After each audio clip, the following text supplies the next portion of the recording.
Friday, everybody. Chris McDonald with you. McFiles After Hours tonight. Friday night, free for all.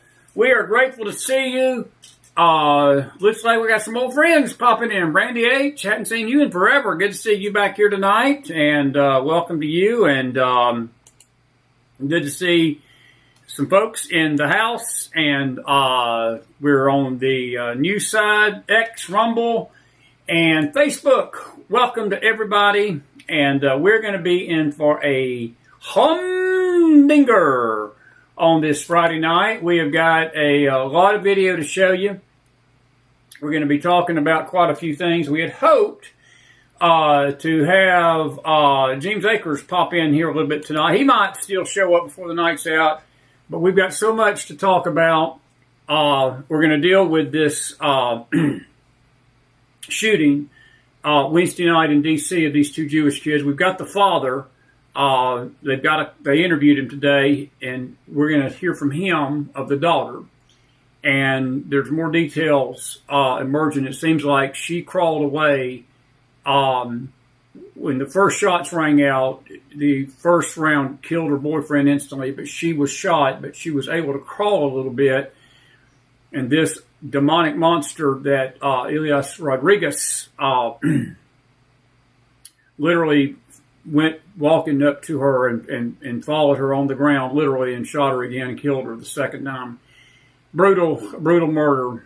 And folks, this anti-Semitism it was Jew hatred. That's all it was. You can't shake a stick at this. There's no wrapping this up. There's no trying to placate the left and placate these people. The left is out there saying Trump's lawless tonight and Trump's this. You know, I've realized that the Democrats and the left, that the only thing they've got left right now is name calling. That's about the only thing they've got.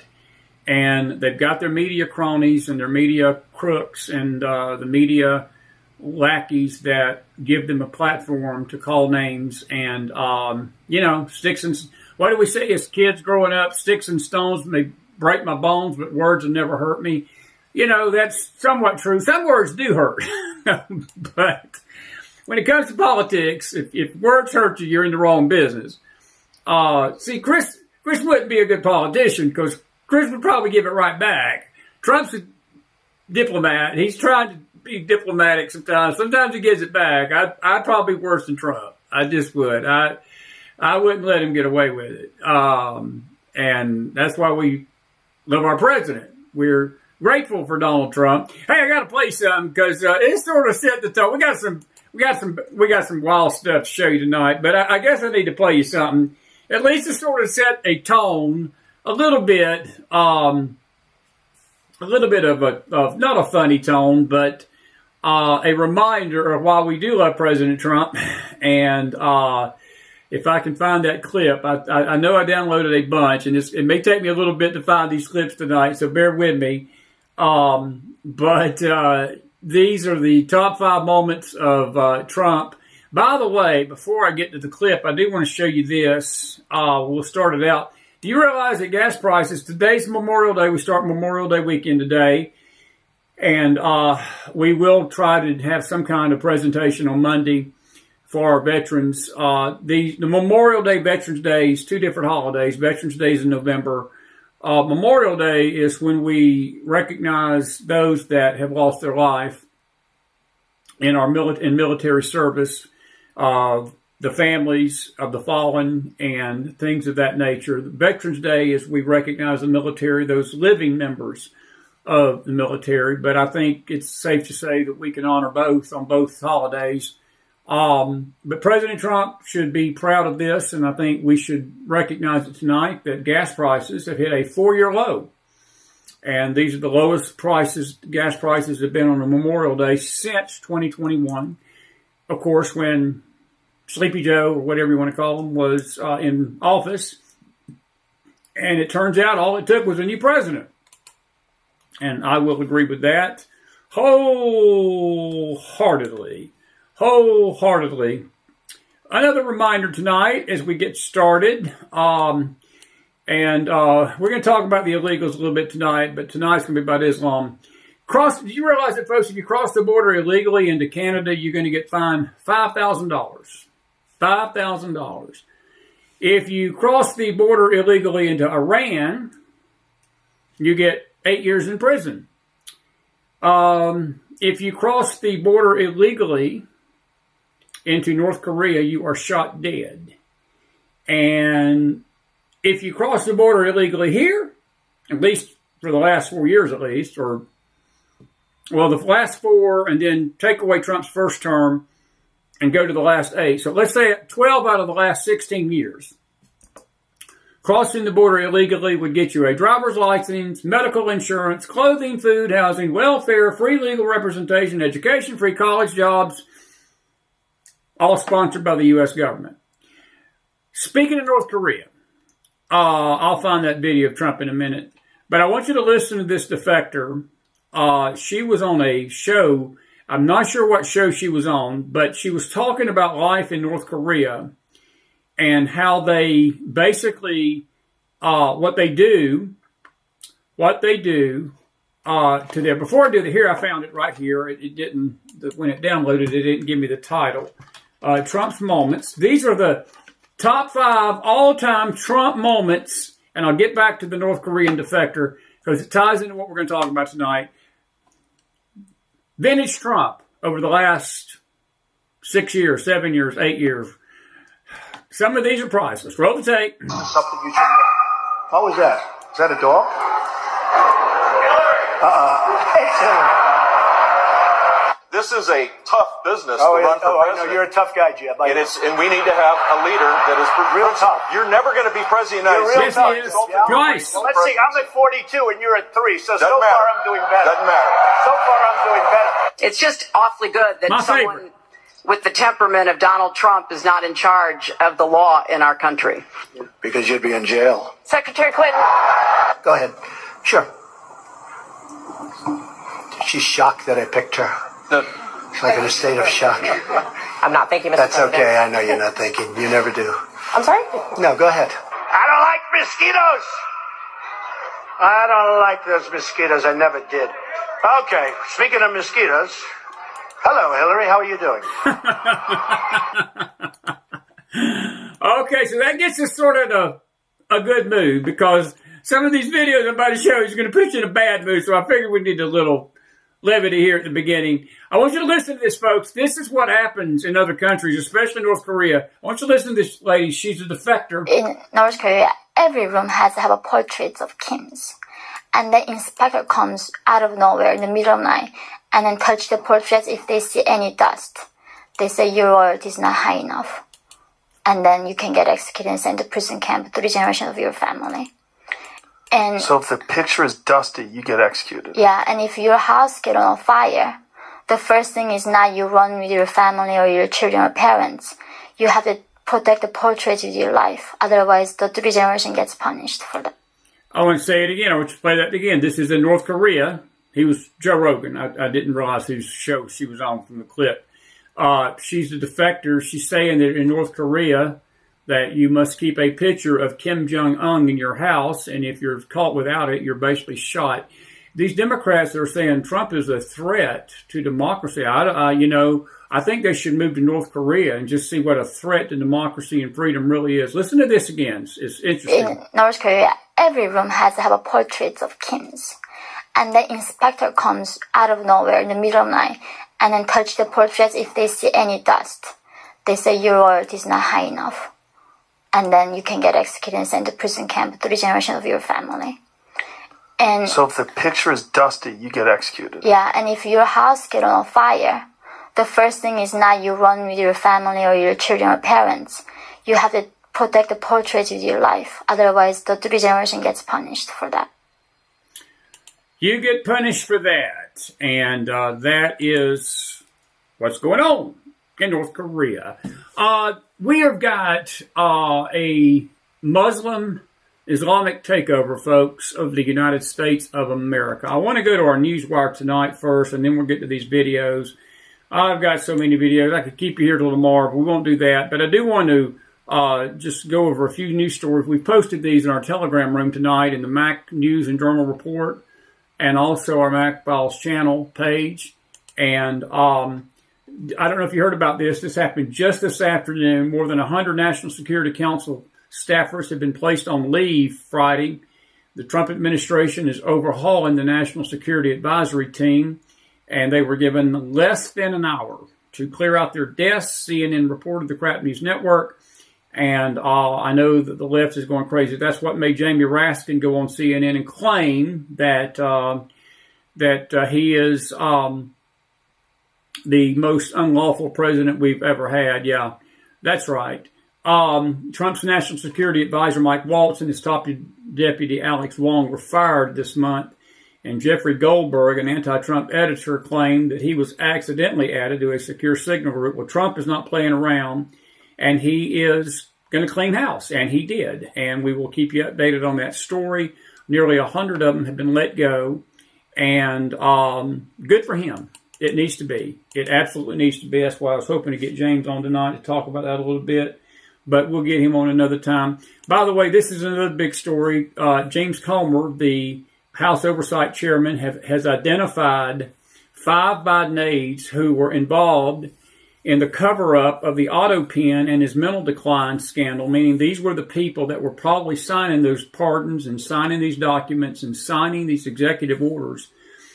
And the Chairman Comer has demanded testimony from Biden White House physician Dr. Kevin O'Connor, Director of Domestic Policy Neera Tandon, former assistant to the President and senior advisor to First Lady Jill Biden, Anthony Bernal, former assistant to the President and Deputy Chief of Staff, Annie Tomazzini, former special assistant to the President and Deputy Director of Oval Office Operations, Ashley Williams. And there is a lot of things that's going to go on. This is Comer today on Fox. Roll the tape. Congressman James Comer joins me now. All right, Congressman, who are you going to subpoena Jesse first? Well, we're going to request that 4 staffers that we've identified as the main gatekeepers for the Biden White House, that they come and answer our questions. We're also requesting that Dr. O'Connor come. That's the first step towards a subpoena. Well, tell me first who these 4 people are. Who are the 4? Hang on. Whenever we play these videos, the feed gets sort of messed up. Let me try that so they don't sound like Daffy Duck. Let me pull that back just a little bit. Play that again.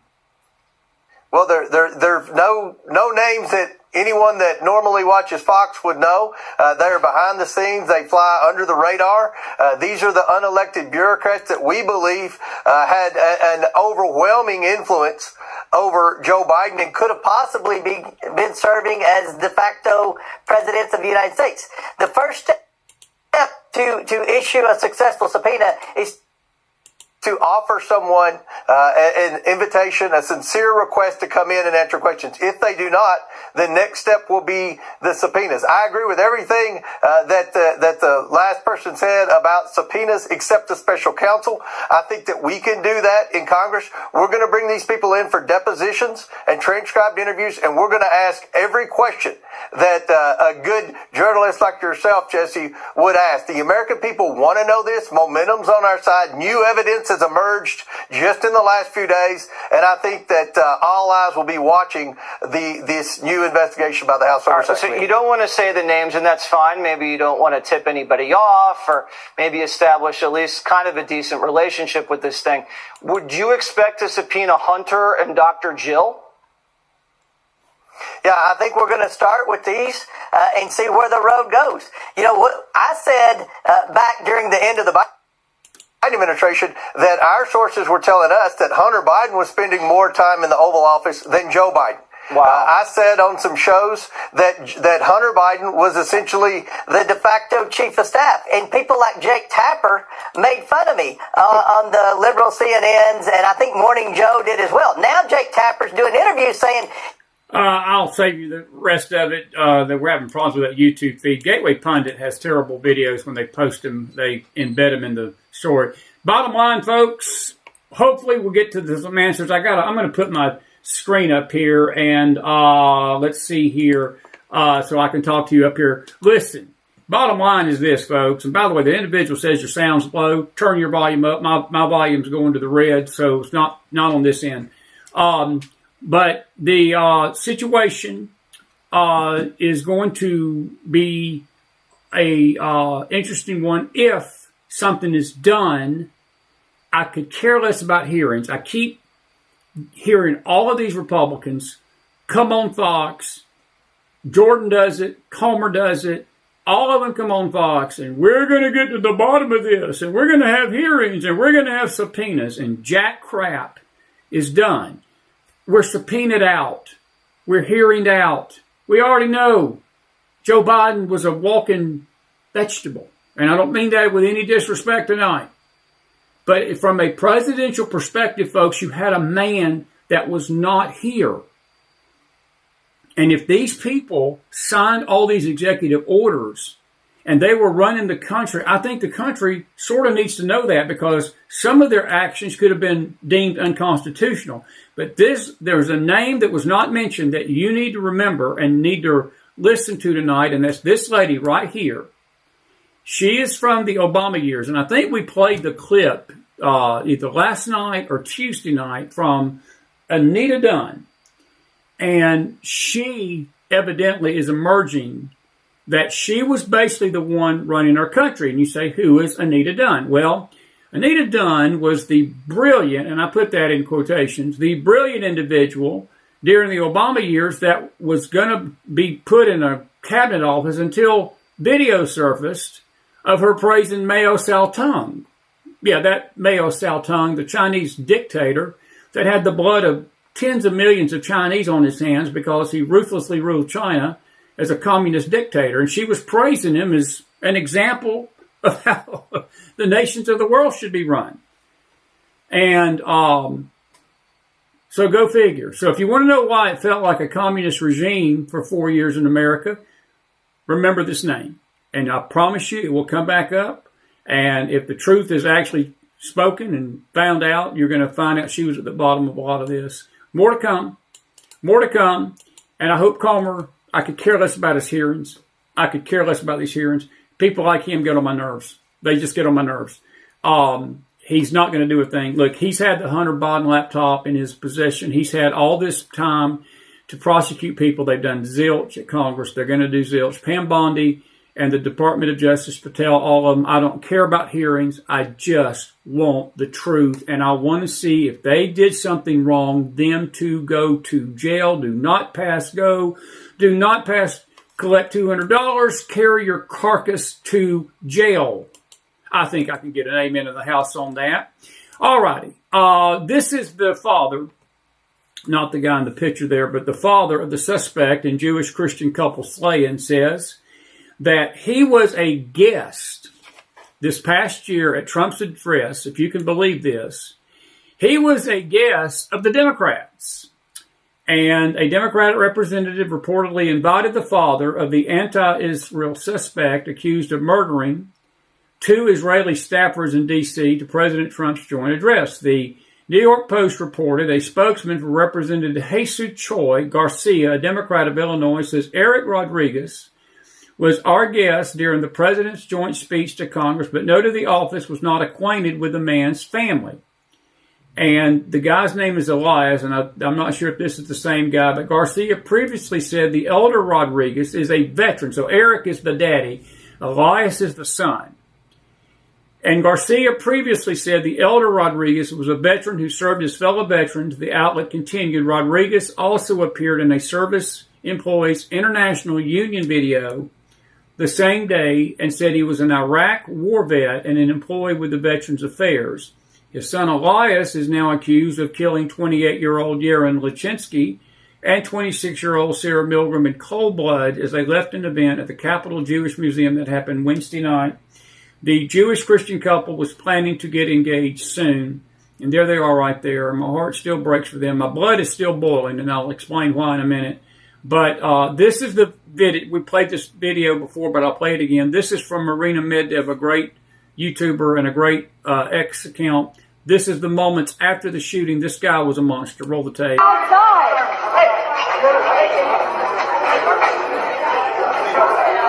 They're taking him into custody now. This is after the shooting. Free Palestine! Free Palestine!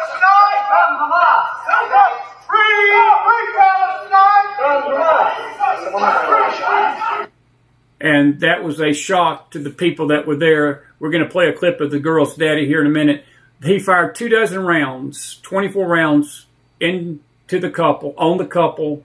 Milligan attempted to crawl away after collapsing to the ground, according to sources in court documents. And during a press conference yesterday, U.S. Attorney for the District of Columbia, Janine Pirero, said the suspect was charged with 2 counts of murder in the first degree, along with felony firearms. And she believes, and I hope she is right, he's eligible for the death penalty. Bureau, the United States Attorney, welcome.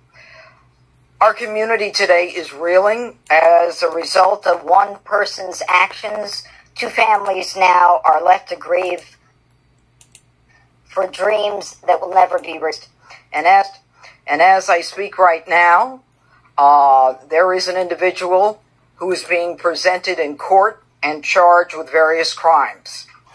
31-year-old Elias Rodriguez of Chicago, Illinois, is now charged by complaint after his initial appearance before U.S. Magistrate Judge Matthew Sharbaugh with the following: murder in the first degree for the murder of 30-year-old Yaron Levshinsky, a foreign official and official guest of the United States. Mr. Levshinsky was here on official business. And basically, she's just saying what I said to you. That's a 4-minute video. I don't want to spend all 4 minutes with her talking. I like to judge, but we got more things to fry. But 2 counts of murder, felony charges, death penalty on the table. The guy needs to perish. He murdered these people, this couple, in cold blood. And he absolutely, hang on just a second. Let me get this set. He absolutely deserves the death penalty. And I have no problem with her doing that.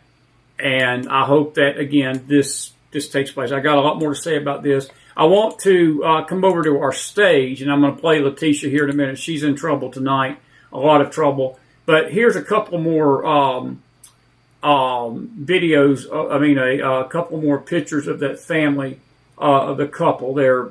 These kids did not deserve this. They absolutely did not deserve the fate that they received Tuesday night in D.C. And I'm trying to find the girl's daddy's video because he had a lot to say about this situation. While I'm looking for that, here is Chris Cuomo. I think that I am going to need help because I'm beginning to agree with Chris Cuomo. And if there's any shrinks out there, 1-800-McFiles. Call me. I need help because I'm agreeing with Chris Cuomo. Holy smokes. We know the shooter is a far-left activist, caught on camera shouting "Free Palestine," and as he was arrested, he kept chanting the slogan and said, "I did it for Gaza." So why the F are all these people on the left saying "if true"? And if that's who he is, and if he's not an IDF plant, and you don't want any of the blame for what just happened on you? He is described as what he is. He said what he said. Stop asking why people who understand what we're up against, like Douglas Murray, caution Joe Rogan against his comic buddies bashing Israel for sport and to develop a following. Prosecutors allege this guy fired nearly 24 bullets in this attack because he wanted to kill as many as he could. And we know what's feeding the fire, right? Don't pretend to not know what this is about. The man has been conditioned to identify with the oppression in Gaza as if he's one of them, and there are so many like him here, in our families, on our campuses. Did he know one of his victims wasn't a Jew? I love how people are using that as it somehow mitigates what this was about. You know he didn't know, right? He was there to kill Jews, obviously. But imagine if you're right, and he did know that one of them was not Jewish. So now they're targeting not just Jews, but those who stand with Jews? Now, if it's not true, and I doubt it is, that he knew, it is certainly what Islamists instruct on the extreme side, here on American soil. Did he know that the 2 people he murdered were leaving an event that was about coordinating more aid to Gaza? Would it even matter when he's constantly told that Israel is starving as part of a genocide? And many feeding his broken brain are in America in positions of influence and power. And even though same people are now saying they're disgusted by this. even though it's the latest manifestation of their efforts. And they're saying they're against anti-Semitism, like the Squad and its putative leader, AOC. Absolutely nothing justifies the murder of innocents. Anti-Semitism is a threat to all we hold dear as a society. It must be confronted and rooted out everywhere. Did I miss the word Jews in there in terms of who was killed? Odd omission. Odd omissions. They're not just innocents. He just didn't go into a school and fire away. He was looking for Jews. He was looking for Jews, folks. He was looking for Jews. Keep talking. I'm going to play about another minute of this. Roll tape. You know, the people you say are conducting a genocide. Those people. Now, of course, AOC doesn't just say what I just read, right? Nor do her colleagues, right? And it's all those other signals and suggestions that foment what we saw here and on our campuses. And you can make the case. Hold it. You can make the case. Don't draw a moral equivalency between the murder of 2 and the murder of thousands. Okay. In Gaza. Okay. But what are you leaving out in that? I'll tell you what the parallel is. Okay. These murders were precipitated by hate of Jews, just like October 7th. And what's happening in Gaza is being done by the people who were targeted. Thank you. And Hamas, thank you, not freedom fighters, thank you, terrorists, thank you, refuse to disarm, thank you, Chris, refuse to stop hiding among civilians, refuse to stop stealing the aid for civilians. Let me stop it right there. I know the left don't believe that. I found the video I'm going to play about Pilgrim. This is Milgram. Here's the Hamas people doing what Chris Cuomo just said. That's them right there. They're in Khan Yunis unloading flour from an old truck meant to supply bakeries. That's not going to the people, folks. That's going to the Hamas terrorists. They were stealing food. Benjamin Netanyahu said they were. The world didn't believe him. The world called Bibi a liar. The world calls everybody a liar that says this is going on. Here's the video. As we say in the business, here's the receipts. That's going to terrorists. That's not going to the people of Gaza. But to hear the left tonight and many Christian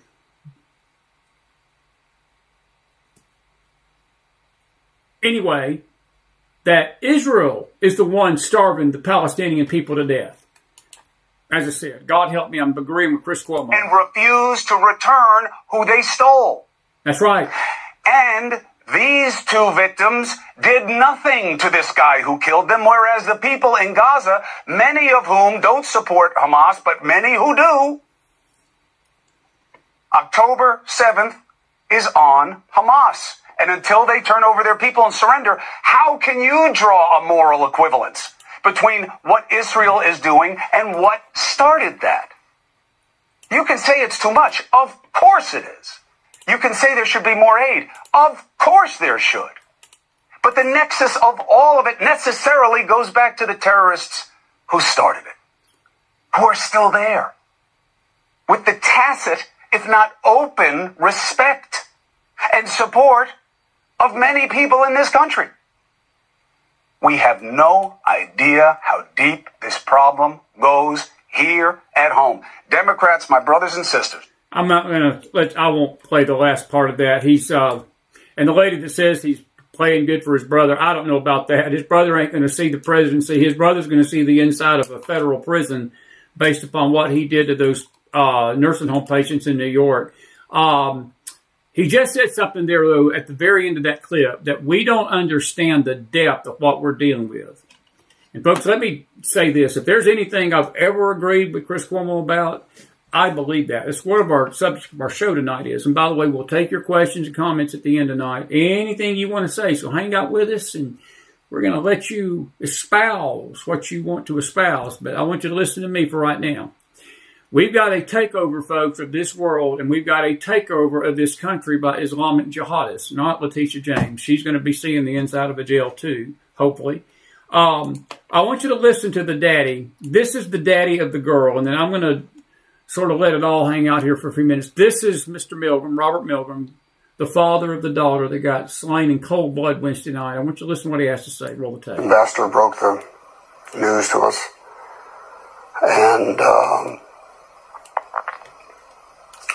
then he told us that Iran had bought an engagement ring for Sarah and planned on giving it to her when they were in Jerusalem, about a week or two from now, which we did not know. There's so much we're going to miss. The holidays. We visited her off in D.C. or taking us to new restaurants. I mean, it's just all gone. It's all gone. Yep. We have great memories, but the future is gone. We have great memories, but the future's gone. Why is it gone tonight? Why is it gone? Did this couple threaten Elias Rodriguez? Did this couple pose a threat to the world? Did they pose a threat to anybody? No, they were just two kids, precious kids, about to get engaged to be married. Their only crime tonight, they were Jewish. Their greater crime, they were Messianic Jews. They were both Christian and Jewish. The greatest danger to Satan's kingdom, Messianic Christians, Messianic Jews, people that believe in Jesus, that have had the blindness taken off their eyes, and they believed in their Messiah. That was their crime. And the world sits by tonight in silence. I've been waiting and waiting and waiting and waiting all day. It's been 2 days, 48 hours. I predicted this Tuesday night. I'm trying to find any condemnation of this killing by religious leaders. I'm trying to find all these so-called prophets that claim they're hearing from God and claiming they've got all this knowledge and all this pseudo-Q nonsense garbage in their head. I'm waiting for them to condemn this killing. My ears are itching to hear that. I've not seen any of it. There may be a few that's put it out there, but I sure haven't seen it. I've not seen a big cry of the world about these killings. No, all I keep hearing over the last 48 to 72 hours is that Israel is still starving Palestinians to death. I got to play you a video. You better get your anger meter up. This is some punk kid. His last name is Christensen. He is a TikToker, and he's got the brain of a TikToker. And this is why Proverbs 13:24 would come in good about beating a child's backside when he's in rebellion at the house. Because if you do, he will grow up and not depart from it. And if you beat him, he's not going to die from it. And because we don't discipline our children when they're young and teach them morals and values, that Jew hating is not right, and you're not entitled to basically murder Jews, and you're not entitled to hate Jews. You're not entitled to do anything that's disrespectful. You're supposed to respect authority, respect each other, respect people, respect yourself, respect your family. Because we don't do that anymore, this is what it produces. Roll the tape. I take it back. I do not condemn the elimination of those two Zionist officials who worked at the Israeli embassy last night, and here's why. Israel has live streamed a genocide to the entire world for the last 2 years, and I could talk to you for days about all the crimes, all the atrocities I reported on, and when I'm finished, you would still not know 1% of the Palestinian suffering. And you cannot expect to do such a thing in this world without the people standing up to fight to stop you in any way they can, to resist against you. And that is exactly what happened. Do not let yourself be fooled by the media, by the Zionists in this country who are telling you that this was an anti-Semitic terrorist attack. It was not. First of all, the man who was assassinated was a Christian Zionist. Oh my goodness, that was his crime? That was his crime? He was a Christian Zionist? By the way, folks, this is for the anti-Semites tuning in tonight. Pull you up a chair, because you came to the right show.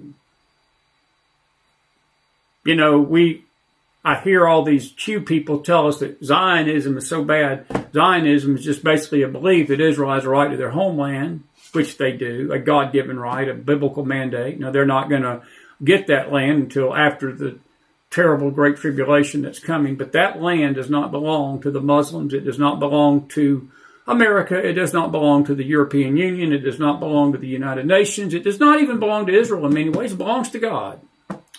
And God in his sovereignty has given it to the Jewish people. And when you say Zionists and you say Zionism, all that is a statement is that the Jews have a right to their homeland, and they do. They have it morally, they have it politically, they have it spiritually, they have it historically. Now, I don't have time to get into all that tonight, but punk kids like this probably educated on YouTube and educated in telegram rooms and educated in kindergarten classes that probably didn't even teach him to read and write. And probably some parents that probably he put this crap in his head, and college professors that put this crap in his head. And I wouldn't even doubt if he probably sat in a few churches that pastors put this crap in his head.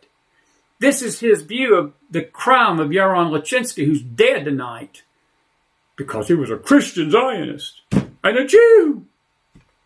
Proclaiming it so on his social media. He spent his days working at the Israeli embassy, fighting to maintain Israel's genocide and support for that genocide in this country. Support for that genocide in this country. Lies. And you say, well, this kid's off. Folks, he's only repeating what prophets are saying. He's only repeating what telegram rooms are saying. He's only repeating what he hears the networks out there saying. He only is repeating what the UN is saying. The UN put out a memo yesterday, day before, that 14,000 babies were going to die in Gaza because of Israel's actions. It's blood libel. And Bibi Netanyahu tied that statement into Lachinsky's murder and said a lot of that blood libel was stirring up hatred and probably got in the head of this monster. It's definitely in the head of this punk right here, this kid. And you say, well, you should pray for him. Folks, this has nothing to do with praying for him. I do pray for him. I do pray for him. But the hatred in his heart is going to get people killed. Look, do you not think if this kid had a gun, do you not think if he had the opportunity to do what Elias Rodriguez did, that he would not do it? That's what we're dealing with. And Cuomo's comment a while ago is, we don't understand the depth of what we're dealing with tonight. We don't. We don't. We think it's just a bunch of old-fashioned playground Jew hatred. Neighbor, this goes deeper than that. This goes much deeper. It's the lying media, the lying church, the lying news outlets, networks, people that know better, that push this stuff in these kids' heads. He's all in, evidently. He is a war criminal. And the same was true for the woman. This was not because they were Jewish. It was because they were Zionists. And a manifesto from the suspect in custody, Elias Rodriguez, who apparently, if we are to believe this is true, he is part of the movement, and he has consistently posted about Palestine. He targeted these two because of the connection to the state of Israel, because they are Zionists, not because they are Jews. I'm about to read you his manifesto, which he published with a signature and timestamp hours before the attack, and his name was released by the police. But I want to urge you first to support Elias's actions. He is not a terrorist. He's a resistance fighter. He's a resistance fighter, and what he did was not murder. It was resistance. Now, before you jump on this kid,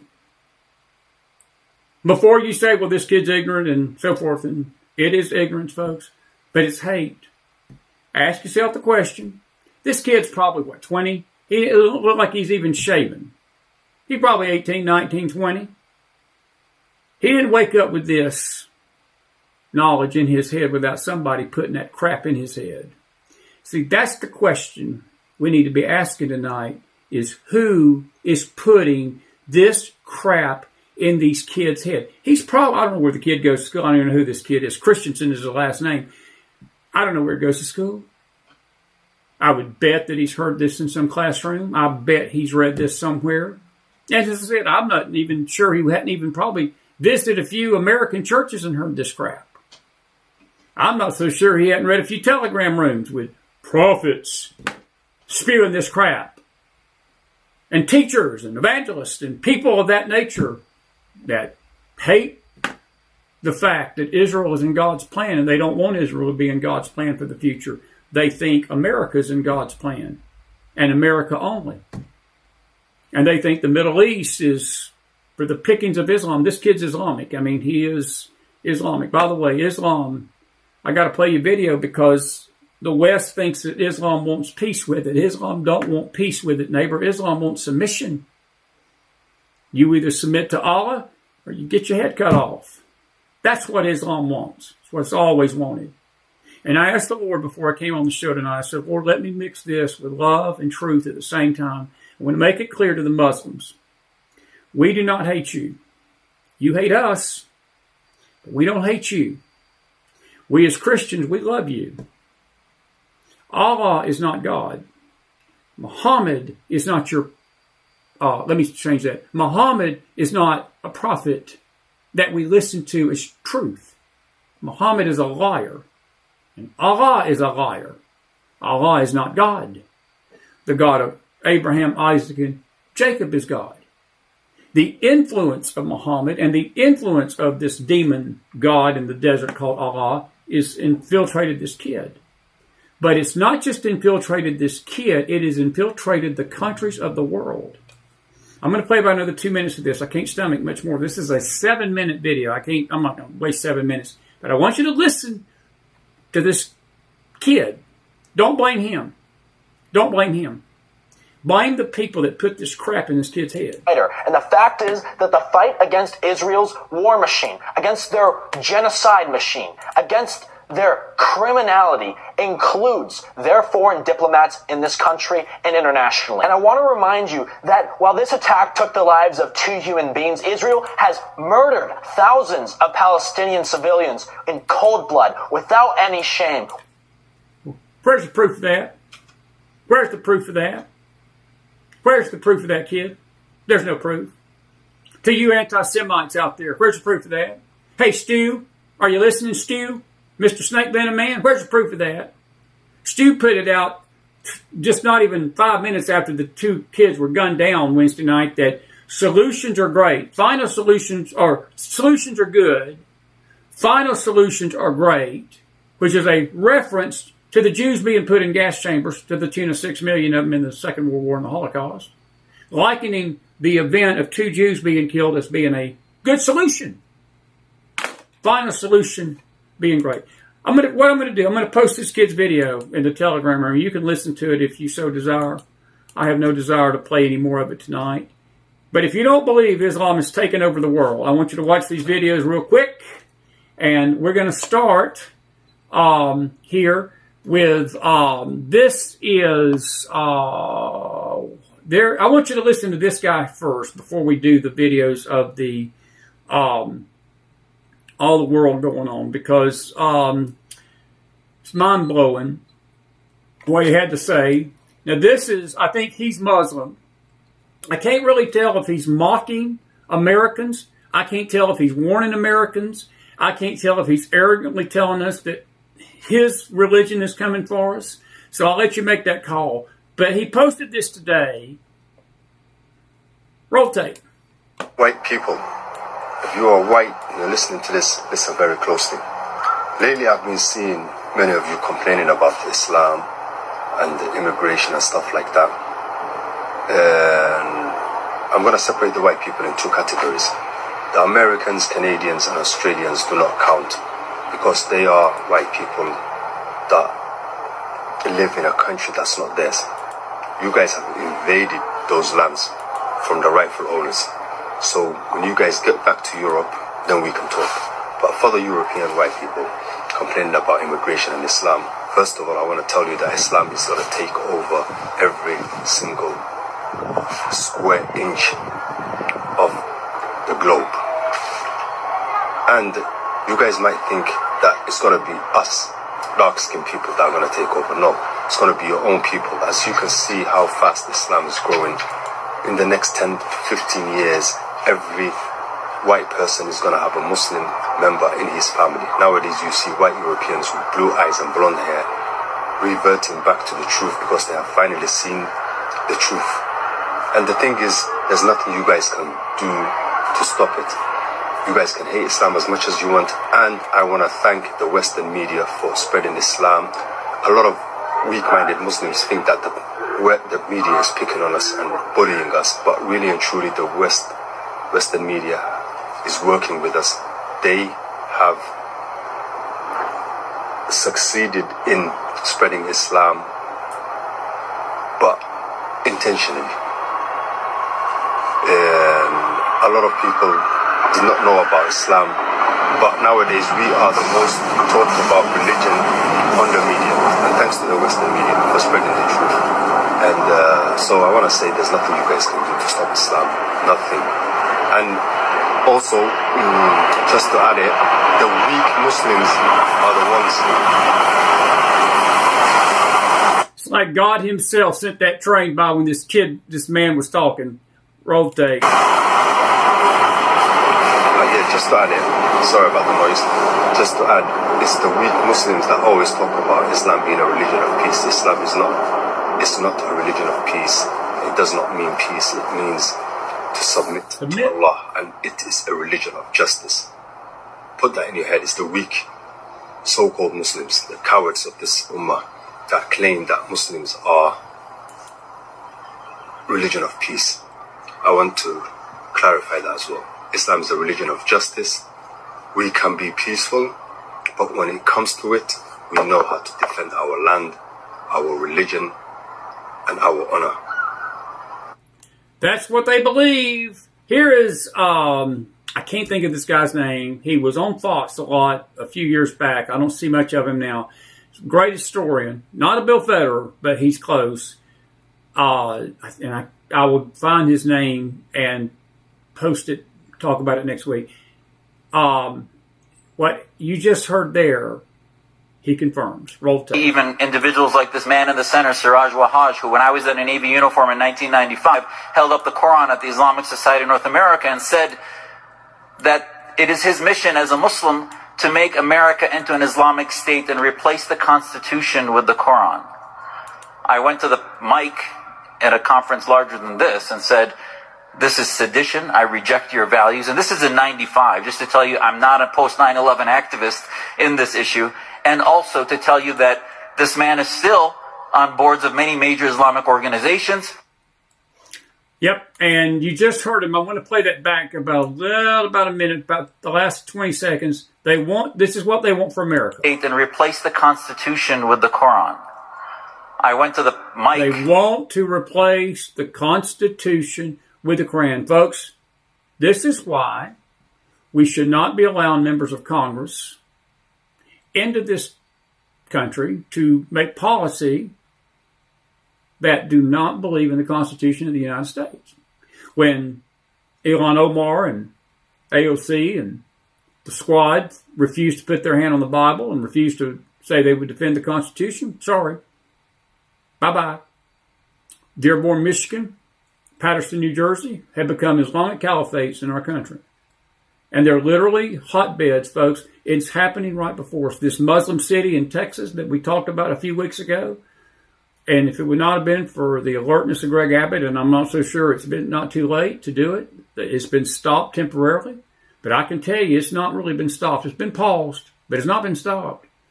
And there's other Muslim activities going on. But I want you to follow me here with these videos. It's going to be back to back to back. I want to show you the takeover of Islam around the world. We got other fish to fry tonight. We got a while to go. We hope you're enjoying the show. If you are, put some power in that house. But this is London, England. This is London 2025. Roll the tape.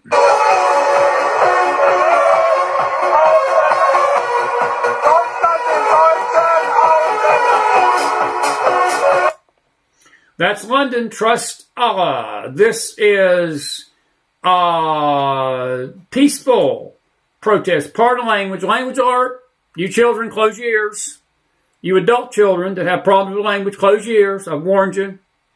Don't be complaining about the language. Language alert. This is raw video. But these are peaceful Muslims. Roll tape. Fuck you! Fuck you! You scared now?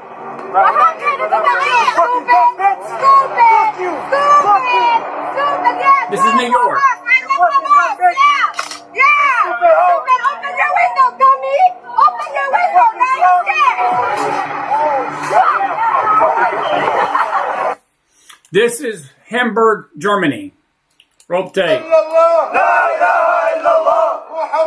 Germany has been shaken by an Islamist rally held in Hamburg that has sparked outrage across the country. Organized by the group Muslim Interactive, over 1,000 people gathered, openly calling for the establishment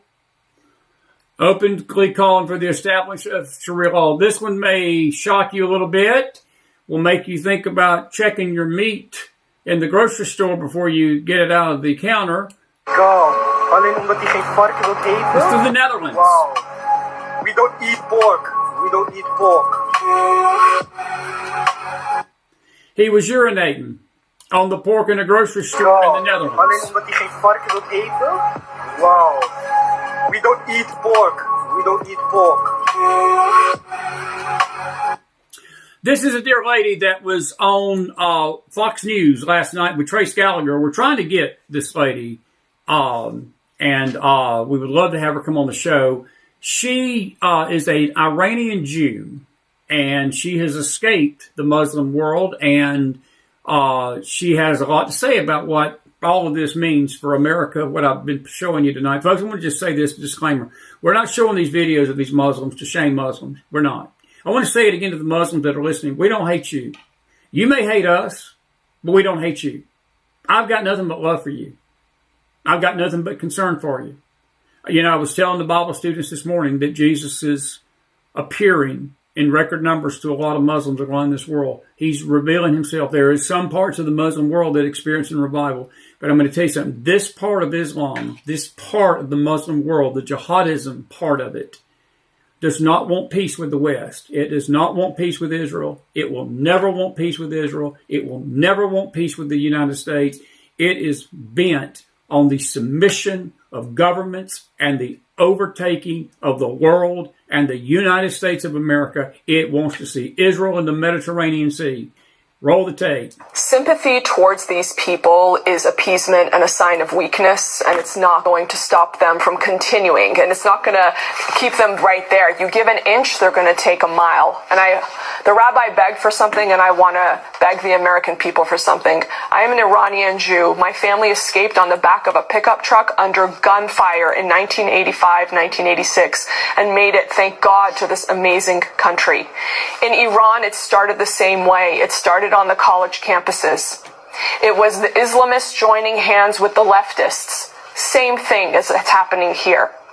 And I want to give you a warning. When an activist on behalf of Iran was in my home, I asked her, when they came for the Jews, why did you say nothing? She said, when they came for the Jews, we said we are not Jewish, so why should we care? When they came for the Baha'is, they said we are not Baha'i, so why should we care? When they finally killed Massa, they said we are all Massa, and they began to care. So to all the Americans out there, the Iranian Jews who escaped our homeland to come here, want to give you a warning.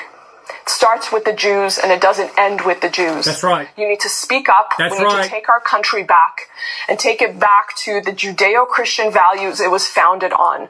Because if we don't stop it in the tracks, look at what's happening to Europe. Look at what's happened many other places all over the world. The time is now to speak up, to protect our country, to protect the justice and the rights that you love and you appreciate in this country. The time is now. The time is now. I'm going to play that back. It's about 1:42. That was Trace Gallagher last night. I think her name is Nancy Shakarian. And we're going to have her. I hope we can get her. I pray she'll answer our email. It really moved me tonight when I heard this video. Listen to it again. Listen closely to it. It's not going to end with the Jews. All you anti-Semitic Americans that you think that the Jews are the great enemy of the world and the great Satan of the world, the Muslim world is laughing at you and mocking you because you're doing their bidding. You're doing the devil's bidding. It's not going to stop at the Jews, neighbor. Stu, I don't know if you're listening or not. You probably ain't. I don't care. But Stu, let me tell you something. Snake been a man. They hate you as much as they hate the Jews. That you disgust them no matter how much anti-Semitic rhetoric you put out, and all you so-called prophets and you so-called Telegram leaseholders. Let me tell you something. You may think you're big people and calling the Jews the great evil of everything. They're coming for you next, neighbor. Sympathy towards these people is appeasement and a sign of weakness, and it's not going to stop them from continuing, and it's not going to keep them right there. You give an inch, they're going to take a mile. And the rabbi begged for something, and I want to beg the American people for something. I am an Iranian Jew. My family escaped on the back of a pickup truck under gunfire in 1985, 1986, and made it, thank God, to this amazing country. In Iran, it started the same way. It started on the college campuses. It was the Islamists joining hands with the leftists. Same thing as it's happening here. And I want to give you a warning. When an activist on behalf of Iran was in my home, I asked her, when they came for the Jews, why did you say nothing? She said, when they came for the Jews, we said we are not Jewish, so why should we care? When they came for the Baha'is, they said, we are not Baha'i, so why should we care? When they finally killed Massa, they said, we are all Massa. And they began to care. So to all the Americans out there, the Iranian Jews who escaped our homeland to come here, want to give you a warning. It starts with the Jews and it doesn't end with the Jews. You need to speak up. We need to take our country back and take it back to the Judeo-Christian values it was founded on. Because if we don't stop it in the tracks, look at what's happening to Europe. Look at what's happened many other places all over the world.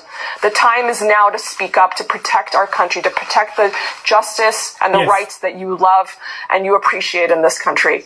The time is now. Well said. By the way, in the UK, which is gone, the UK is gone. This is what happens to you when you insult Allah.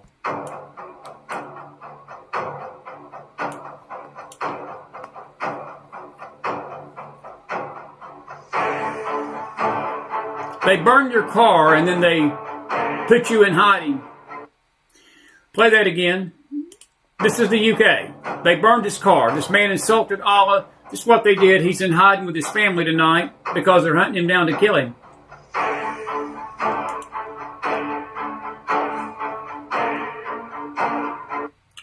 And by the way, speaking of the UK, the Birmingham, city of, I think it's Birmingham, he's the new mayor of Islamabad, Pakistan. Actually, no, he's not.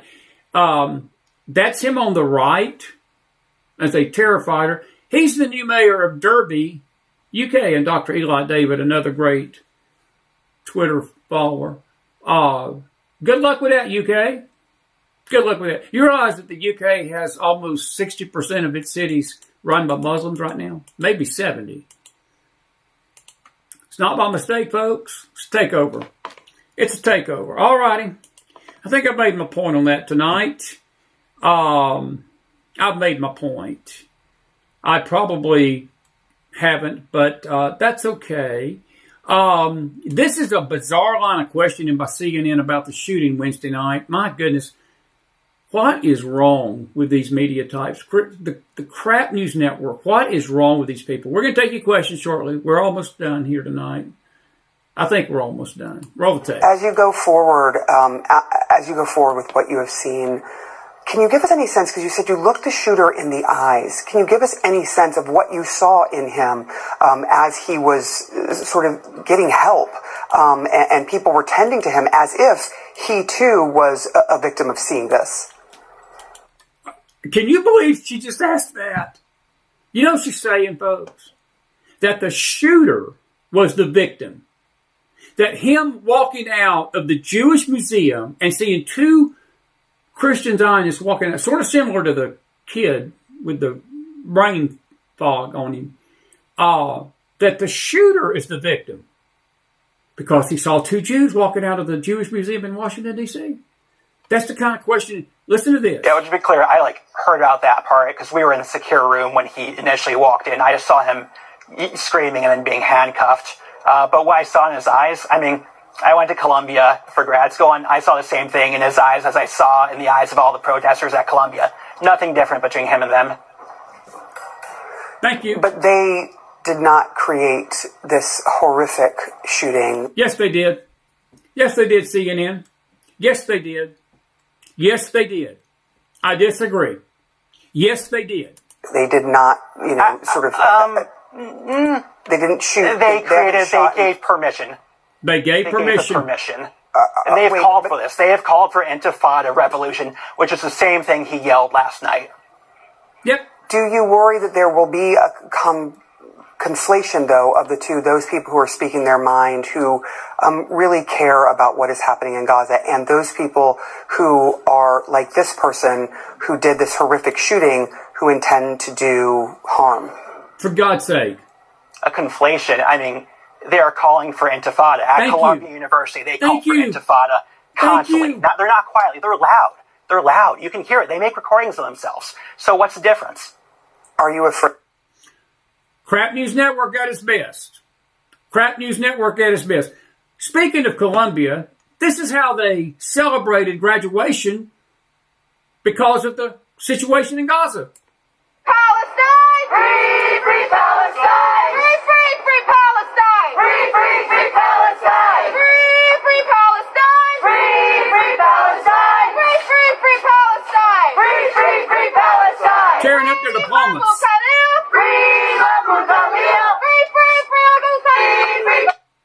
Free, free Palestine. But it's the same thing the shooter was saying last night.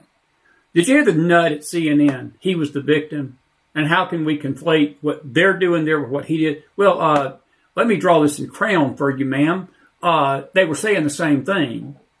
And it's likely that he probably got a lot of inspiration from nuts like this at the Columbia University.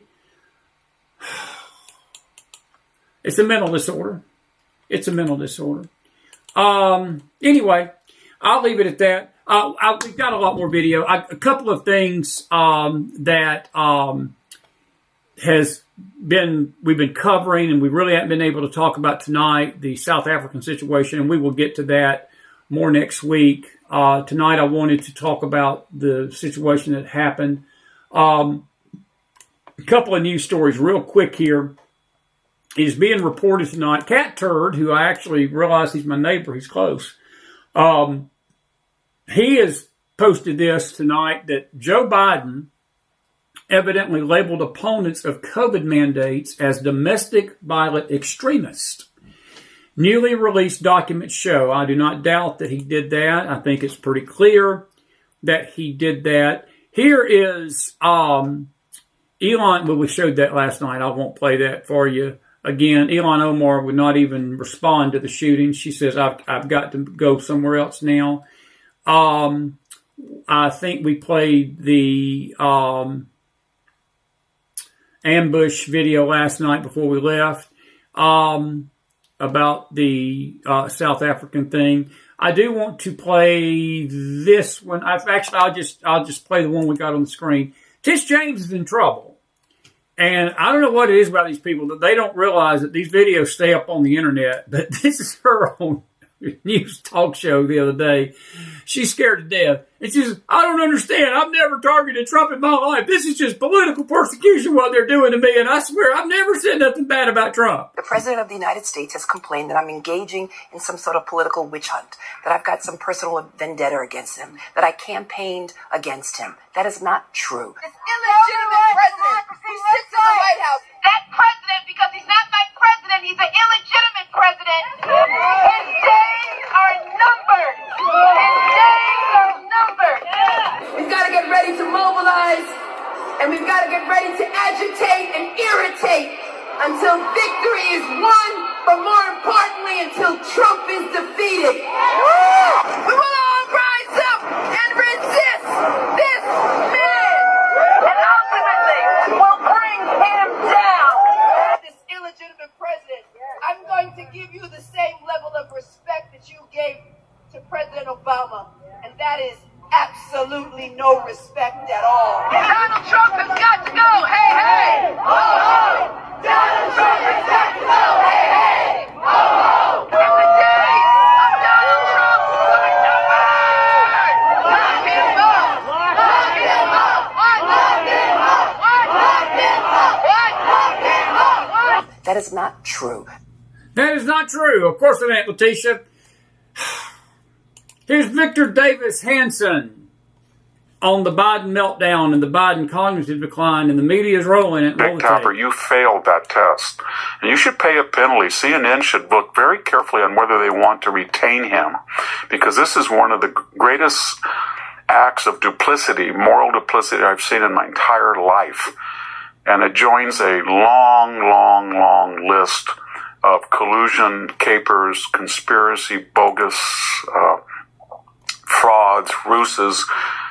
Jake Tapper, you should go back and see what was your position on Russian collusion.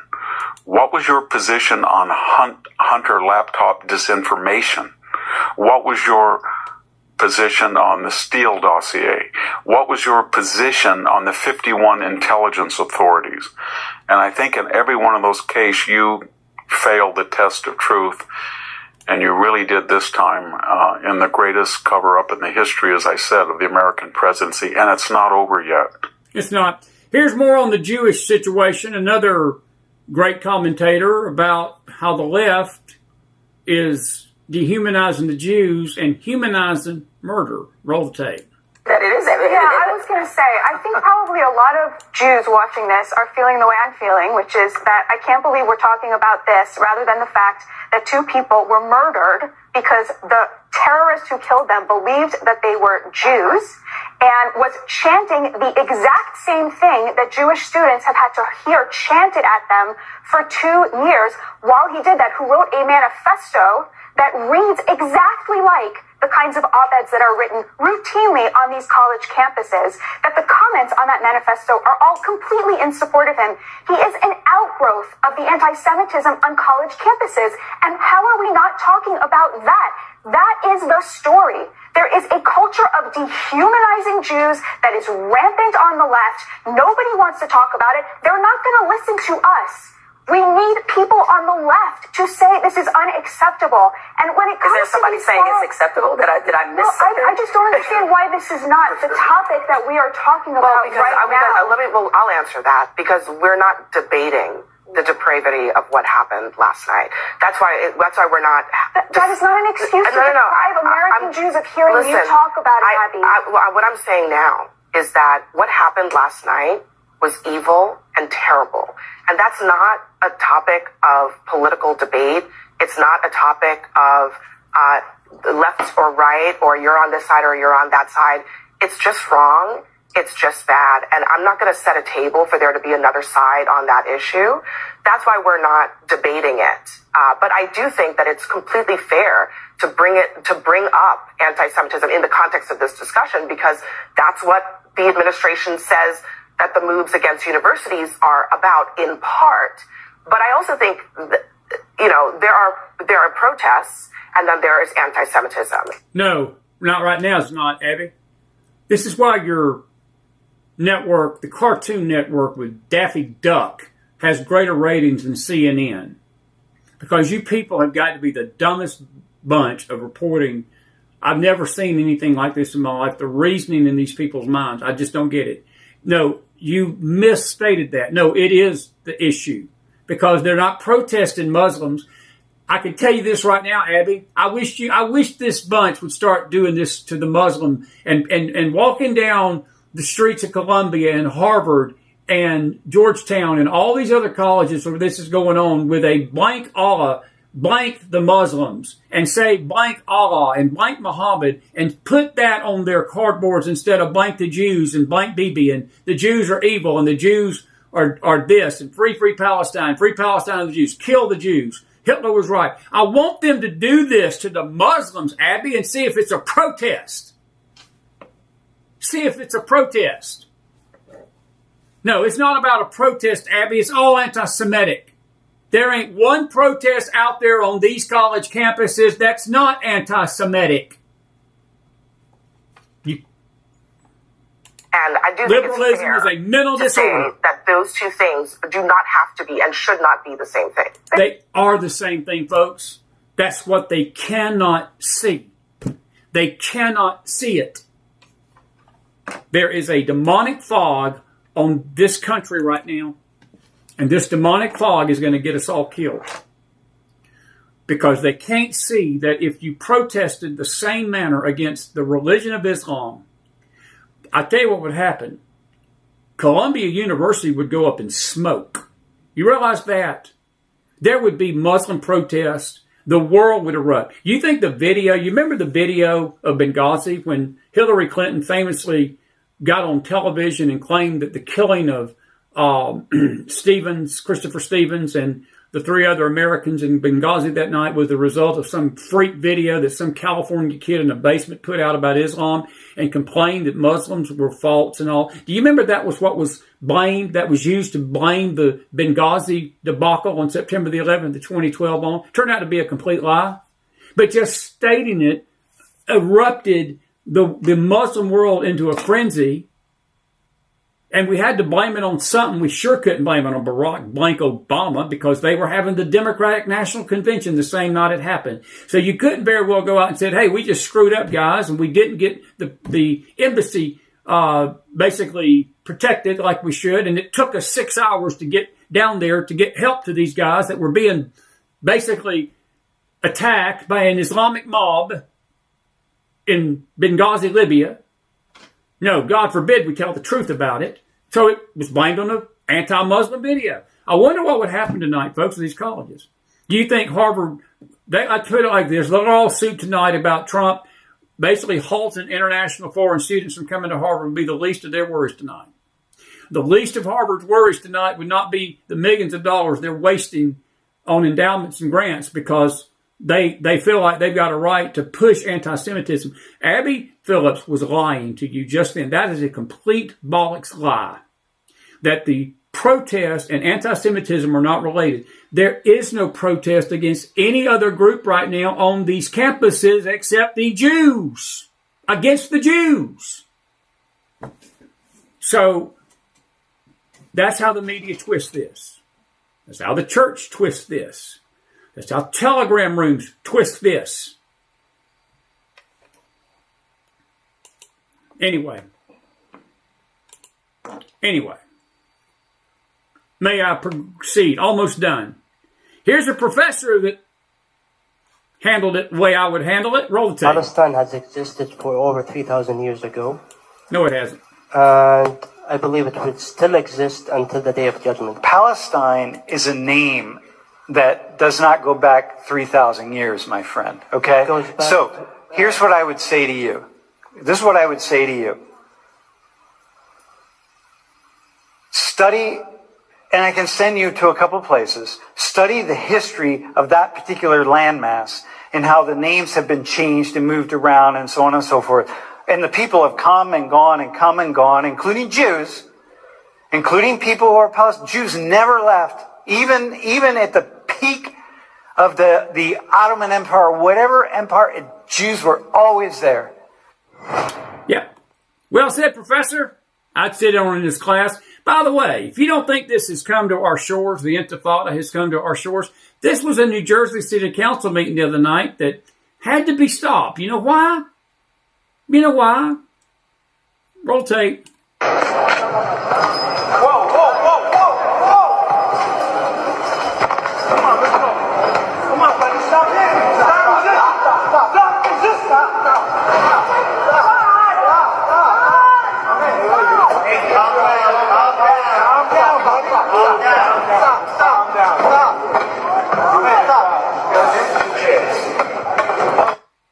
They were debating Gaza.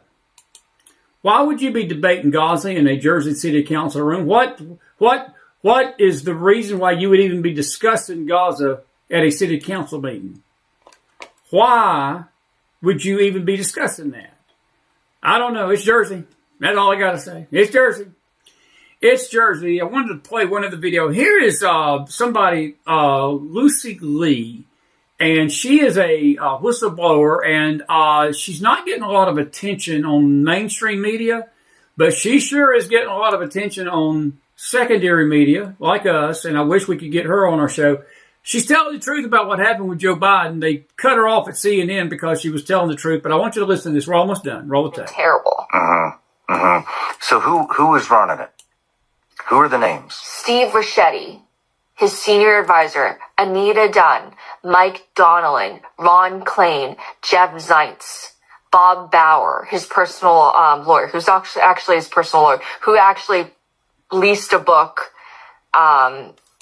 basically grifting off his relationship with the Bidens. I'm going to get in so much trouble for saying all this. Please give me credit for. But these are the people who ran our country for the last 4 years. These are the people. This is her on another interview. Roll the tape. Yeah, Mark. And honestly, watching that makes me physically ill because they removed me from CNN and MSNBC when I raised Biden's age over the summer and before. I used to go on CNN and MSNBC all the time. But I got blacklisted, and they would have Ian Sams, White House spokesperson, take my place anytime I did get booked. So it really just makes me revolted to see Jake Tapper on his current rehabilitation tour pretending like he's not the one who is one of the most strident cover-uppers of Biden's decline. He saw it. Everybody saw it. And the White House threatened me when I spoke up. So these people are liars. They lied about everything. They lied about Biden's broken brain. They lied about how we needed a bipartisan bill to fix the border. No, we just needed a president who was willing. And they lied about Kamala Harris's competence. Here is Ashira Solomon about October 7th. We've seen them laughing and having glee over the bodies as they cut someone's head off. They were calling their parents saying, Abu, Abu, father, father, I killed a Yehudi, I killed a Jew. And the father was saying, oh, Allah Akbar, praise God, praise God. We've seen when they took the hostages into Gaza that everyone was celebrating and cheering. They were cheering. Gordon Chain tonight on You Folks Up North, Canada. Listen up. Largest fentanyl lab in the world. It was not in China. It was not in Mexico. It was in Vancouver. Now, fortunately, it was closed down last November, but that shows you the Chinese influence in that city. Wow. And, you know, just to give you one reason why Americans should be concerned, Justin Trudeau allowed Canadian soil to be used by hostile elements as a staging ground for assault on America. In U.S. federal fiscal 2024, which ended on September 30, 2024, the number of people apprehended on the terrorist watch list coming in from Mexico was 155.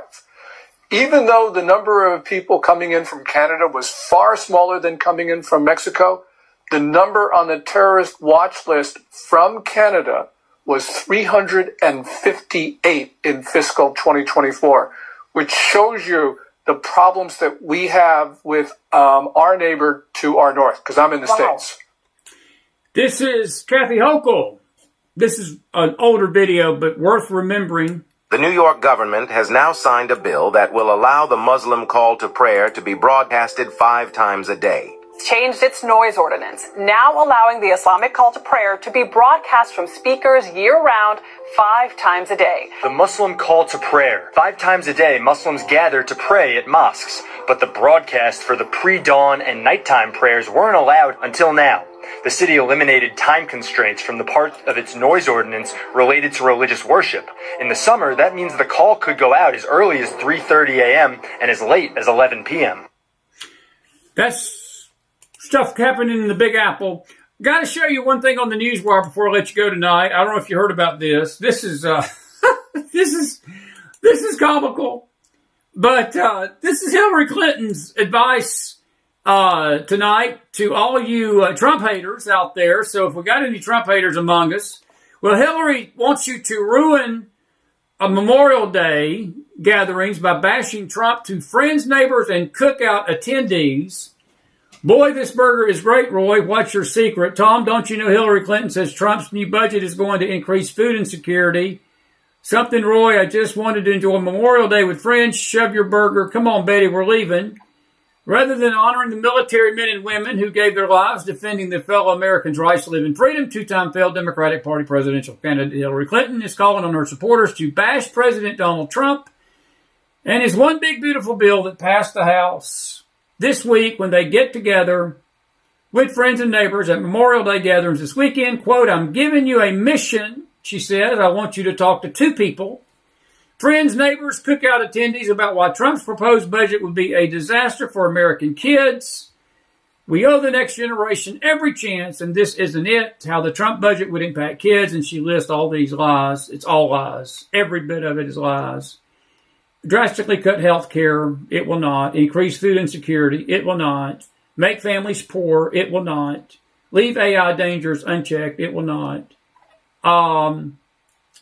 Buzz Patterson says, or you could spend the Memorial Day weekend to honor our fallen heroes in the manner they deserve and not make the cookouts political. I choose that. And then my dear friend, Juanita Broderick. Juanita's not doing interviews these days. I wish she would. She would light up the air. Thank the Lord, this miserable, evil old hag will never be president. And a reminder to Hillary Clinton what Memorial Day is all about. All righty. I have given you so much video. I still got stuff to go. Next week, I will tell you, we're going to look at a interview that Mike Huckabee did. where he assured the Israeli government that they are not going to force Israel into a two-state solution. I hope that is true. I will get to that next week. I didn't get to it tonight. We're going to deal with this next week. We got a lot more to talk about, but our time is coming on right at an hour and 20 minutes. Did you enjoy the show tonight? All right, I've run my mouth for nearly an hour and a half. It's your turn. It's your turn. Say what you want to say. I want you to say what you want to say. And, by the way, I haven't mentioned Pete Hegseth tonight. I want to give a shout-out to our Department of Defense head. He had a prayer today. He's basically going to give the Pentagon people every day a chance to pray. And this is how he opened it up today, or yesterday. This is why I love Pete Hegseth. If you would bow your head in prayer. King Jesus, we come humbly before you, seeking your face, seeking your grace, in humble obedience to your law and to your word. We come as sinners saved only by that grace. Judeo-Christian values. It was seeking your providence in our lives and in our nation. Lord God, we ask for the wisdom to see what is right, and in each and every day and each and every circumstance, the courage to do what is right, in obedience to your will. It is in the name of our Lord and Savior, Jesus Christ, that we pray. And all God's people said, amen. Thank you. That's why I love Pete Hegseth. You know what had happened today? He got criticized for that. The left's criticizing him for that. I wonder if he would have got up there and says, praise Allah, praise Muhammad, Islam is great, Ali Akbar, if there would have been any criticism. Oh, the right would have been up in apoplectic smoke, but the left would have loved that. And these Muslim extremists would have loved that. The jihadists would have loved that. Folks, look, I want to make it clear tonight. Got a question. Roger, you said, did Obama say that the prayer, the national thing of call to prayer, the Muslim call to prayer was the most beautiful thing he'd heard? I don't remember that. I'm sure he did. He was pretty much a given. You know, look, I know that the birth thing has been sort of bantered back and forth where he was born. Wouldn't it be peachy if we got to the truth about that? You talking about a constitutional crisis? Good Lord. I think we got a constitutional crisis on our hand already tonight, folks. If Joe Biden, if these people have been found to be auto-penning these orders without his presidential approval, and look, there's no indication that Joe Biden even knew what was going on. We're going to get to the bottom of this, I hope. I do. I'm tired of the hearings. I'm sick of the hearings. I just want to get to the bottom. The Justice Department can get it done in 10 minutes, and we don't need hearings.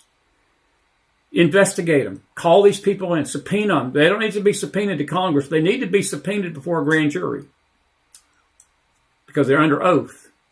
They're under oath. And lying to Congress these days, if you convicted everybody that lied to Congress, as my dear friend Dr. Phil Rowe, who I miss a lot, he was my go-to guy for the congressional people, and I don't have anybody up there now to talk to. But let me tell you this about Dr. Phil Rowe. Dr. Phil Rowe told me one day, he said, Chris, if we threw everybody in jail that lied to Congress, you couldn't fill a punt return team. That's the truth of it. Nope, nothing's going to happen if you lie to Congress. These people can get in on law they want to. They cannot lie to a grand jury without problems. That's just my take. But anyway, salute, Pete. Good job. Good job. Good job. Do I believe Obama was born here? I'll put it like this. Chris has got more chance of becoming president of the GQ Club, which is the club, you know, the modeling club. I'd have to be good looking and younger. I got more chance of being head of that than Barack Obama had of being an American. I'll just leave it at that. Anyway, Leon, you says it doesn't feel like we are reliving the 60s. Doesn't it feel like we are reliving the 60s when the radical Muslims were leading riots in the cities. Leon, that is an excellent point. I wasn't born. I was born in 65. I don't remember those, but I've read about them and I've seen videos of them. And buddy, I think that you're on to something. I think that we are witnessing a resurgence of that. I do. The thing about Leon, we did not understand Islam in the 60s, though. I don't think we understood that group of that radical, Malcolm X, and that they were on the scene pushing this Islamic jihadism. Americans in general did not know the depth of it, and I don't think we really understood it until 79, when that Iranian revolution took place under Carter. When Carter betrayed our friend the Shah, and I know the Shah wasn't perfect, and the Shah had his problems, and he sold the Shah down the toilet. It led to the rise of the Ayatollah Khomeini, and it's what happened to our hostages. It's what cost Carter the presidency in 1980 against Reagan. And I tell you, I think you're on to something there. But the difference between then and now is that they didn't understand what was coming. We have seen it now for 40 years now plus of what Islam is wanting. And there are so many voices out there that are warning the West that this is what they've always wanted, was the submission to them. It's well said. Well taken point, my friend. Well taken point. Well taken point. Sandy says, I've never in my life seen so much hatred and wickedness in this country before.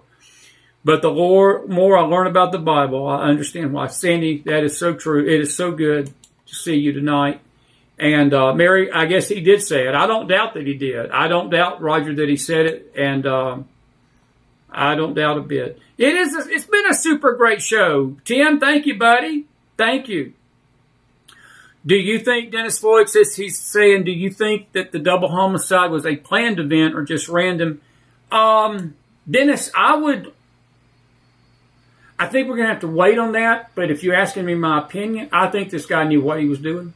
I think he went down there with the intent. Look, he shot 24 bullets off. I don't think it was random. He had 24 bullets in that gun. I don't know how. I mean, he probably reloaded. I mean, I don't know how many rounds that gun had. You know, the media's been quiet about what weapon he used, but you put 24 bullets into a couple. That sounds like it's planned. Now, was it planned about them specifically? I guess we don't know, because I guess the part we don't know is what kind of relationship, or did he know these kids, or was he just watching them at a distance? That's going to be something we'll learn, I'm sure, over time. You know what I'm shocked, Dennis? And I hate to say this, I'm really surprised he didn't kill himself. Usually when killers do something like this, they're not courageous enough to face justice. They're so cowardly, they usually turn the gun on themselves. And I'm not saying that I wish that. But what I'm saying is usually when you see something like this, they don't want to have their motives revealed. And so I'll just say that when you ask, do I think was it random or planned, it's probably a little bit of both, but I would lean toward planned. I mean, pretty evident he was shooting for them. 24 rounds of ammo in both of them. Very sad. Corey Aguilar says, I watched the movie Hotel Mumbai about the jihad terrorist attack. That is a great movie, Corey. It's striking how differently events like this might be portrayed in today's media landscape, probably call them the martyrs. Corey, that movie is a movie that every American needs to watch, because that movie, I've seen it too. It is, and there's a series actually. There was a series that the people that made the movie put out. It was a 2-season series, and it sort of picks up from the time of that attack in the days following. And but that movie it's gripping. It is, and I would suggest adults watch it. There's language in it. The violence is brutal. And I don't know if you remember the scene where they're killing all of these people in cold blood. And this was a true story. It happened in November, I think, of 2010, maybe, or 2008, 2008. It's been a while back. But the scene that struck me was when they were killing the people in cold blood, and one of the killers was eating a hot dog. They found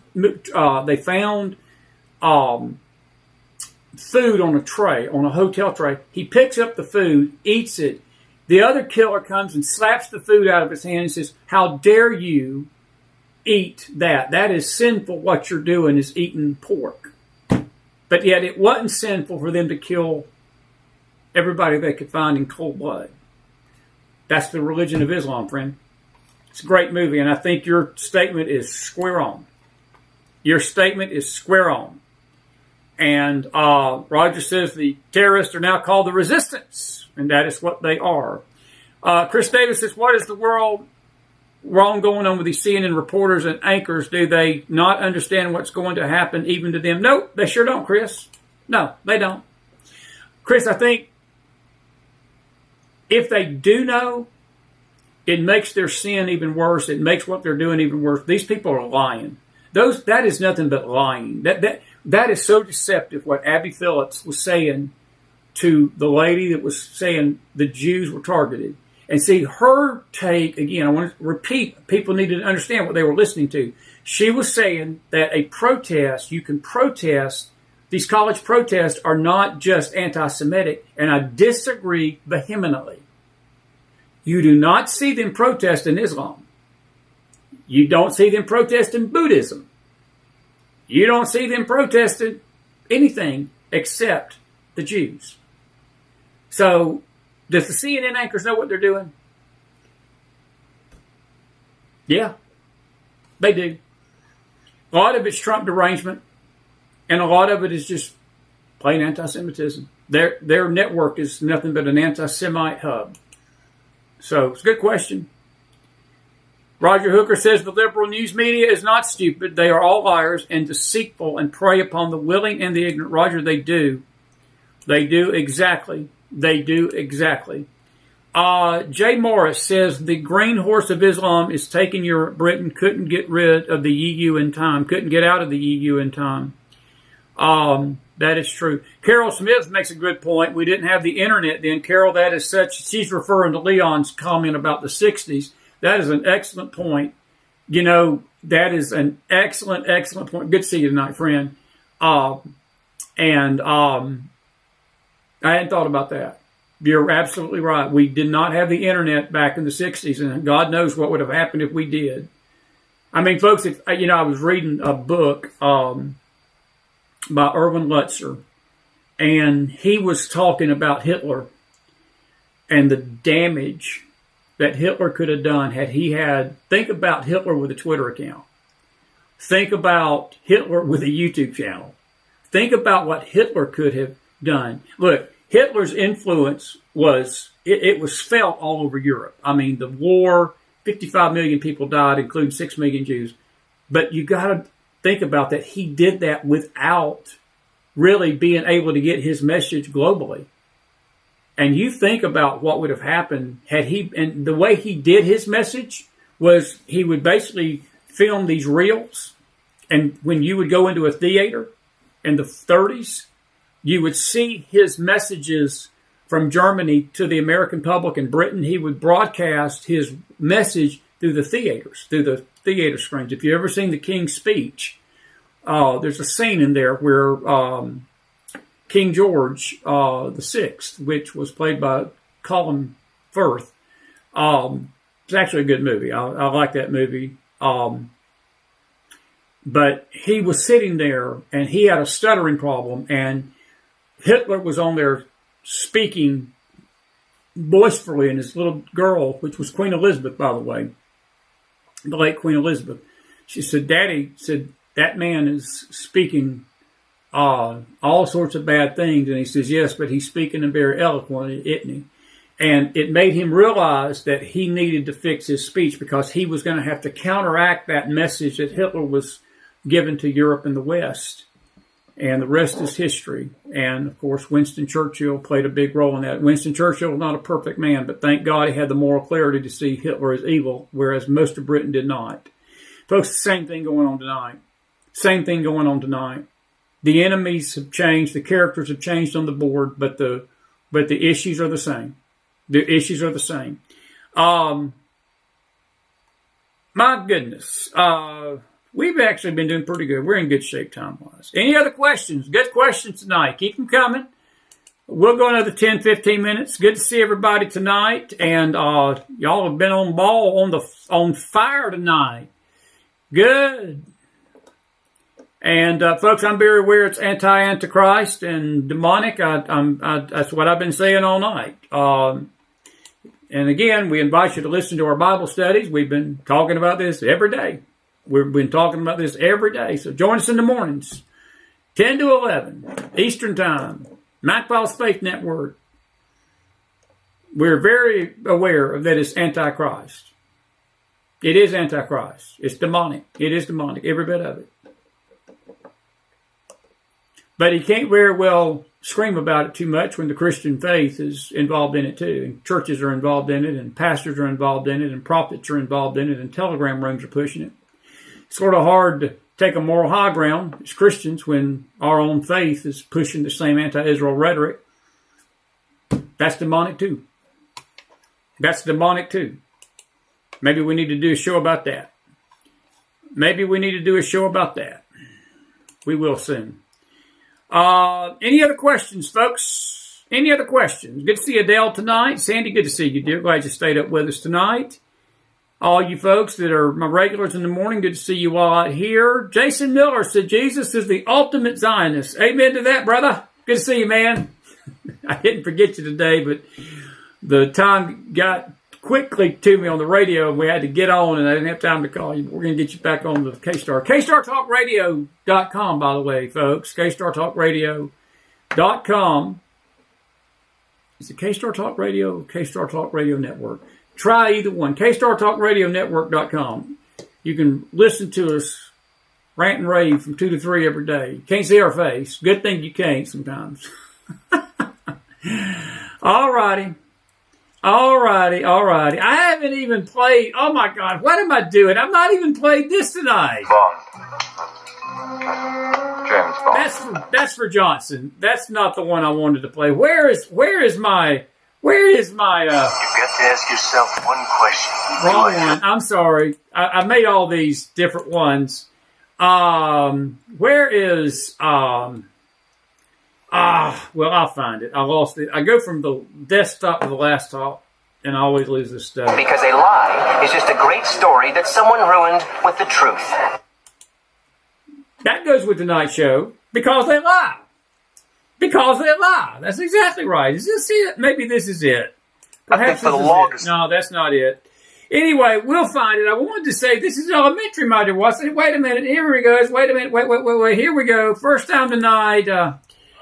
Elementary, my dear Watson. Elementary, my dear Watson. I know Jenny Teresa's out there. I know she likes that one.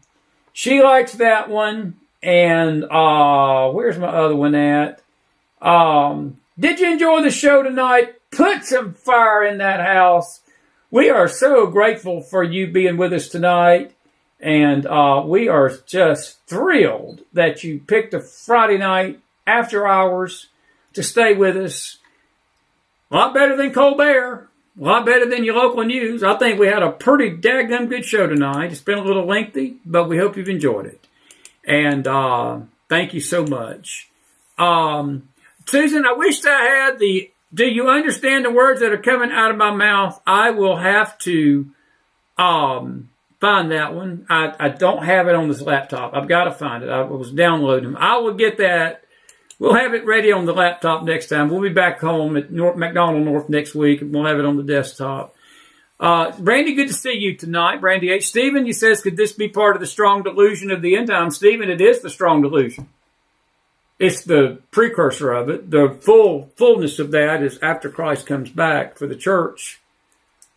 But yeah, it's the rumblings. It's the rumblings. It's not the full-fledged delusion. But it's setting the stage for it.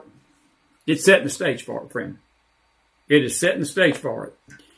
All right. Well, listen, we're glad that you've been with us tonight. And Vera, thank you for a wonderful show. Vera, thank you for being with us. We appreciate it. Joan says it's never too long. And Roger says the big, beautiful bill is getting close to becoming law. I'm glad you said that, Roger. It is. The Democrats are still lying about it, folks. All you folks are worried about Medicaid being cut. It ain't going to be cut. The only people that's upset about the Medicaid being cut are the illegals, because they're not going to get their money. And people that are 30-year-old kids who play video games and sit on their carcasses in their mama's basement are not going to get money no more. And those kind of folks are upset about it. Don't listen to the lies. Don't listen to the lies. But I hope it does become a beautiful bill. Biggest tax cut in American history. And if they don't pass it, it'll be the biggest tax increase in American history, and we don't want that. So I pray they get it done. Listen, as we leave you tonight, let me just say this again. Our prayers go out to the families of these two kids. My heart, even 48 hours later, folks, is so broken over these children. Those kids could have been mine. Those kids could have been mine. They're precious, and I'm going to put their faces back up one more time tonight. And when you're praying this weekend, remember the families of Yaron Lachinsky and Sarah Milgram. They're more than just Messianic Jews to me. They're human beings. They're precious kids, precious souls that are no longer with us. And it's made a beautiful couple. He was going to ask her to marry him next week. That won't happen now. And as her daddy said, all the memories are gone. Everything that they had hoped to see her do, to walk down the aisle, is gone. All because of hatred. All because of hatred. All because of hatred. And it is very sad. It is truly very sad. I want to read this. This is from Gunner. We have a jihadist lady in Congress who married her brother. We have a dude who was doing something to a Chinese spy. We have an old alcoholic hag who is insider trading. We have a heavy-set lady punching ICE agents. We have a dude who made up Russian lies. We have a dude who drinks margaritas with gang members. We have a speaker who gets and lets people sleep on the floor. We have staffers, something in the Senate chamber room. Congress is a something joke. Sorry for the language, but that's Gunner's language, not Chris's. But I think his point is taken. I think his point is well taken. And I will just leave it at that. Elementary, my dear Watson. Have a good night, everybody. Have a great weekend. Thank a veteran's family that you know out there, Memorial Day. Now, we will be back Sunday morning. As of now, we're not sure what we're going to do on Monday. Our next full show here will be Tuesday night. And for sure we'll be here Tuesday night. Not sure we're going to be here Monday night. But we will do a Memorial Day special. And we'll do a little presentation. It won't be long. Maybe pray for the country on Monday. But may the Lord bless you. We need a little break, and we're going to be taking a vacation here 1st of July. I think the second week of July we're going to be off. I gotta get geared up for the fall. So we know you'll understand. We've been going 3 shows a day, 2 shows a day, 4 shows a day sometimes, and we're going to take a break here sometime in July. But we're going to be with you till then. And we'll see you guys in Long Island, New York, June 6th, 7th, and 8th. Be with us then. May the Lord bless you tonight. God bless you. God bless your families. God bless this great nation of America. Be safe out there, folks. McFilesforum@gmail.com. Have a good night. Good to see some old faces out there tonight. New faces. Some folks that we hadn't seen in a while. Good to have you back. Stay with us. And thank you for being with us tonight. Put some fire in that house if you enjoyed the show. We've been grateful that you've been with us. Have a great weekend, everybody. Be blessed.